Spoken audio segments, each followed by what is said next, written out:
हमारा मन, हमारी सोच क्या सच में असर डालते हैं हमारी सेहत पर?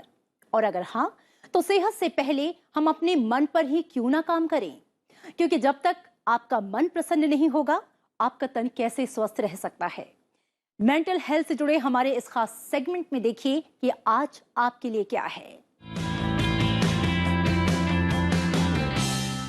आज मैं बात करना चाहती हूँ कि बच्चों में जो बेड वेटिंग होती है, जो 7-8 साल के बच्चे होते हैं वो अभी तक टॉयलेट ट्रेन नहीं हो पाते और बेड वेट करते हैं।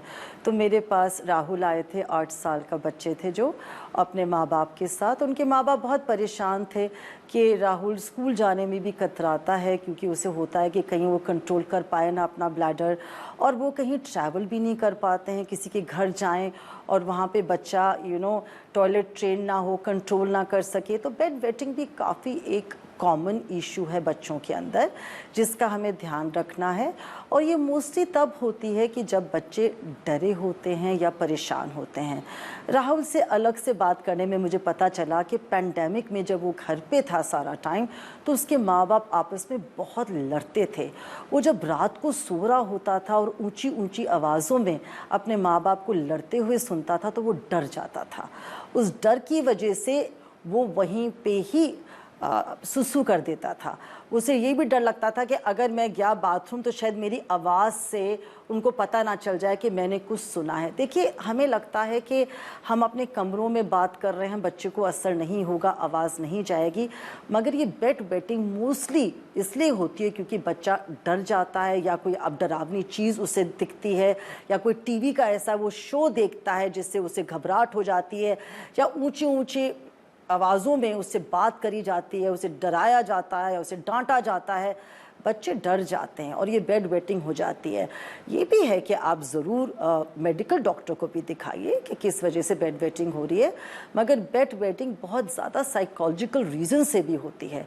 और इसके लिए आप ज़रूर स्कूल में भी बात करिए, पता करिए कि कोई हादसा तो नहीं हुआ है, कोई बच्चे उसे कुछ डरा तो नहीं रहे हैं, कुछ कह तो नहीं रहे हैं, क्योंकि बेड वेटिंग एक साइन है कि बच्चा घबराया हुआ है और वो अपने आप को हैंडल नहीं कर सकता। देखिए, वो बच्चे को वैसे ही लो कॉन्फिडेंस हो जाएगा कि कहीं कंट्रोल ही नहीं हो रहा उसका ब्लैडर, तो एक सोशल एंजाइटी भी हो जाती है बड़ी ओके कि भी कैसे मैं बच्चों की पार्टियों पे जाऊं, बर्थडे पार्टी पे जाऊं, या कैसे मैं कोई ट्यूशन पे जाऊं, या कोई नई चीज़ सीखूं जैसे आर्ट क्राफ्ट, क्योंकि हो सकता है कि मैं कंट्रोल ही ना कर सकूं अपने आप को। तो देखिए, ये चीज़ें ना हमें मजाक में नहीं लेनी चाहिए, या बच्चा अगर बेड वेट करे तो हमें उसे डांटना नहीं चाहिए और उसे बुरे बुरे नाम से बोलना नहीं चाहिए, क्योंकि बच्चे के हाथ में नहीं होता।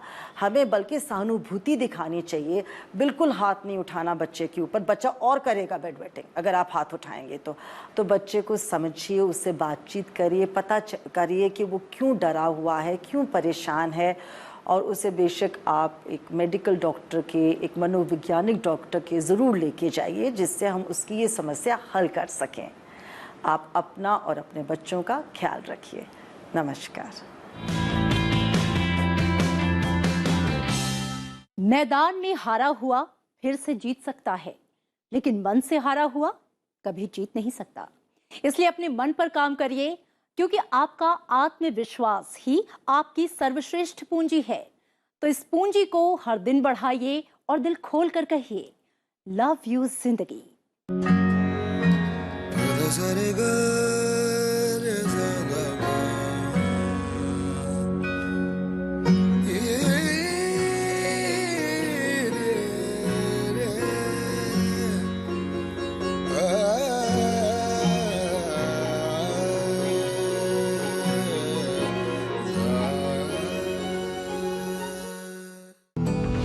सुप्रभात। आपकी